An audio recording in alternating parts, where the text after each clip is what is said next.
Dumating na sa Cebu ang karamihan sa ASEAN leaders na lalahok sa ASEAN Leaders Summit bukas. Idinaos naman ang ASEAN Joint Foreign and Economic Ministers Meeting ngayong araw kung saan inaasang magbibigay ng iisang statement ang mga leader bilang tugon sa kaguluhan sa Middle East na nakaapekto sa rehiyon. Yan ang ulat ni Jessie Atienza ng PTV Cebu. Miyerkules ng gabi, lumapag ang eroplanong mula sa bansang Brunei.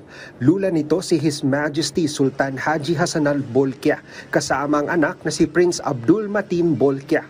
Ngayong araw halos sunod-sunod na ring dumating ang iba pang ASEAN leaders sa paliparan sa Mactan.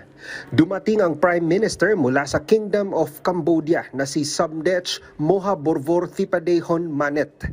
Binati naman ng mga lokal na opisyal ang Prime Minister ng bansang Vietnam na si Lee Min Hung. Nakarating din mula sa bansang Malaysia ang Prime Minister na si Dato Seri Anwar bin Ibrahim. Sumunod naman ang Pangulo ng Indonesia na si His Excellency Prabowo Subianto. Lumapag naman sa Mactan International Airport ang eroplanong sinakyan ng Prime Minister ng Timor-Leste na si Khairala Xanana Gusmao. Dumaan din sa MCIA ang Singapore Prime Minister na si Lawrence Wong. Samantala, pinangunahan naman ng Cabinet Secretaries ng Department of Foreign Affairs at Department of Trade and Industry ang ASEAN Joint Foreign and Economic Ministers Meeting ngayong araw, kung saan inihayag ng DTI kung gaano naapektuhan ang rehiyon sa tensyon sa Middle East. Developments in the Middle East have shown how quickly external shocks can reshape our region.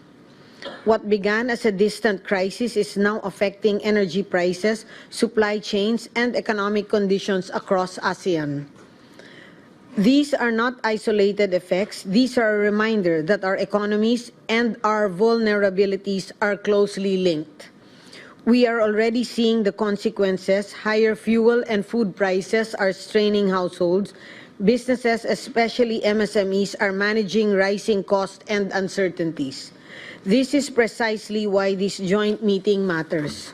Ayon naman sa DFA, susulitin nila ang pagkakataong ito para makalikha ng ASEAN Leaders Statement bilang tugon sa krisis na kinakaharap ng rehiyon na dulot ng kaguluhan sa Middle East.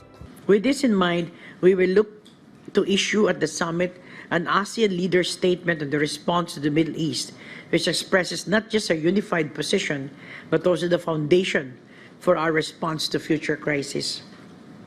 At this juncture, allow me to extend on behalf of the foreign ministers gratitude to the economic ministers present today, this afternoon, for your presence today, which speaks volumes of your strong sense of responsibility and urgency to our shared objectives. Nagsimula na rin ang ilang pagpupulong ng ASEAN leaders kasama si Pangulong Ferdinand R. Marcos Jr. Mula sa PTV Cebu, Jessie Atienza para sa Pambansang TV sa Bagong Pilipinas.